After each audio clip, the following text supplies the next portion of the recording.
Despite state and federal resources to avoid evictions, they are still happening in Louisville. WHAS 11 Focus Team investigator Paula Vasan shows us how eviction is hurting one man in our community. Everything outside's in the dumpster. To everyone else, Cortez Simpson's lawn is littered with garbage. But to him, I feel very violated. they're memories of the home he and his wife created, reflecting years of hard work, I was a cook. of obstacles overcome. One day I was locking down a cooker, chain broke, pipe went through my eye. He lost much of his eyesight that day, but he never lost sight of the light of his life. We've been together 36 years. Much of that time spent here with his wife. They loved the same music. They bonded over their favorite shows. Just me and her, Everything was together until now. my everything was snatched.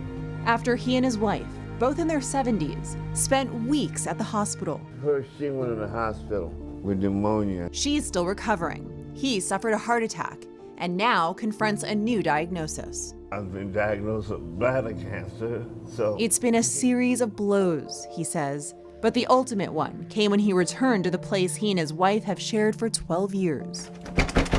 you just screwed the door shut. Simpson says his landlord locked him out and tossed his belongings outside. I even called him from the hospital. I'm disgusted by it. His frankly. son-in-law says he discovered some items stolen, others spoiling. TVs, thrown in the mud, Their clothing, still wet and moldy. the toys of their 14 grandchildren, covered in dirt. We didn't give me no eviction papers. Except for this notice to pay about $1,500 in rent. But the letter came about 2 weeks after Simpson says he was locked out. He should have gave me some kind of heads up. So we tracked down his landlord, Yang Huang, a couple of miles away at this restaurant where he works. No. But he avoided our camera. Can you call my lawyer? His attorney's response: no comment. But the landlord did give us some answers over the phone. Why did you dump all of his stuff out on the curb? City is coming inspection. He tells us he was concerned about fines. City records we obtained show he was fined at least $1,200 during roughly the same month Simpson says he was at the hospital. Inspectors captured these photos and wrote, "Entire property needs to be cleaned." I look at inside, it's garbage. The landlord also tells us Simpson hadn't paid rent for 3 months. So you not paying me nothing.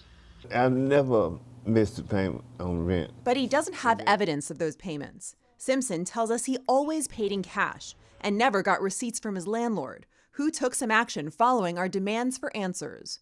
Court records show Huang filed an eviction against Simpson on November 1st, more than 3 weeks after he says he couldn't get into his home, and more than 1 week after our interview request. That may have been an illegal eviction. Illegal because landlords can't just lock tenants out, even if they're behind on rent. They must go through the court system's eviction process, which takes time. But housing advocate Kathy Kuhn says evictions can be avoided. There are millions of dollars, for the first time in history. Housing experts say there are hundreds of millions of dollars in federal money still available to both renters and landlords in Kentucky, struggling amid the pandemic. Problem is, many people don't know about it. And for those who do, it can take months for the state to process applications. Staff shortages and paperwork often slow down the process of getting money to those who need it most. It's not being distributed fast enough. Which means evictions are happening when they shouldn't. Oh, it hurts. So far this year, there have been more than 9,900 evictions filed through the Jefferson County court system. But experts believe that number doesn't capture the severity of the problem. I think it's really hard to say. Kuhn says many evictions aren't counted because they're illegal. It's just so wrong. It tires me up. But whether legal or illegal, we do know the problem is serious. It's impacting parents, grandparents, and children worried about how long they'll have roofs over their heads. Housing experts we interviewed estimate about 2 in 10 renters in Louisville are at risk of eviction. People who have disabilities are affected more. People of color are affected more. We brought Simpson's story to lawmaker Nima Kulkarni. What's your reaction to what this family is now going through? I think, unfortunately, it's not an isolated incident. It's something that kind of falls through the cracks. There are cracks she wants to eliminate.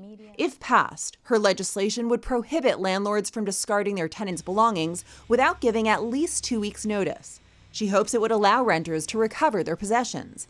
Kentucky currently has no such protection. It's a very urgent and desperate situation for a lot She of also families. wants to enforce limits on how long an eviction can stay on someone's record.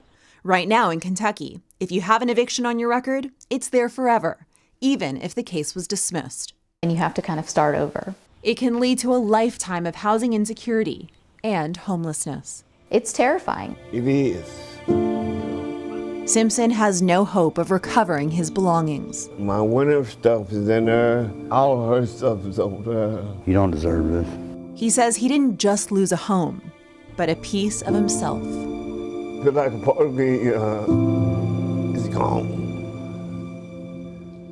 If you're having trouble paying your rent, or if you're a landlord missing payments from tenants, there are resources to avoid eviction. One resource is stopmyeviction.org. You can also call the Legal Aid Society at 502-584-1254. You can find that information and more on our website, WHAS11.com. For Focus, I'm Paula Vasan on your side.